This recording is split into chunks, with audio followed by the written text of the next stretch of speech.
Vision nocturne, François Harru. Pour le début de ce mois de mars, riche en observations astronomiques, intéressons-nous de plus près à la Lune. Mais laquelle ? Oui, chers auditeurs, laquelle ? La presse et les sites spécialisés nous annoncent la présence d'une seconde Lune proche de notre Terre. Il s'agit en effet d'un rocher de la taille d'une voiture qui est venu se perdre dans nos parages il y a 3 ans et s'est vu capturé par notre gravité. Ce corps repéré par le Catalina Sky Survey, une instance de surveillance du ciel, repartira courant avril. C'est la 2e fois que ce phénomène se produit.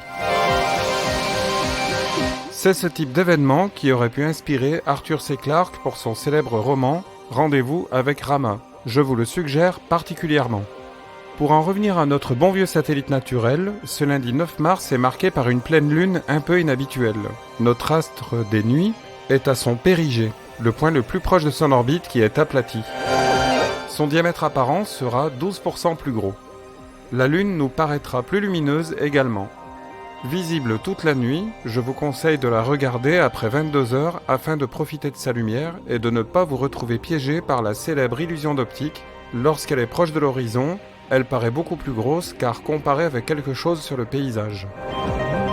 Je vous recommande bien évidemment le livre « La Lune, pourquoi on a décroché » de Lydia Mirjanian, qui vous donne tout le sens de cette exploration et bien plus, y compris dans sa version audio. Je le confirme car j'en suis le conseiller scientifique. J'en profite également pour vous rappeler que le fond musical de nos rendez-vous est joué par un musicien lyonnais, Jean-Luc Briançon, aka Kurtz Manfield.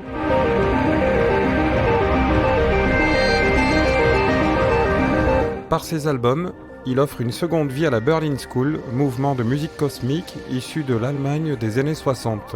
Les albums de Kurtz Manfield sont disponibles sur Bandcamp. En attendant, je vous souhaite de belles visions nocturnes.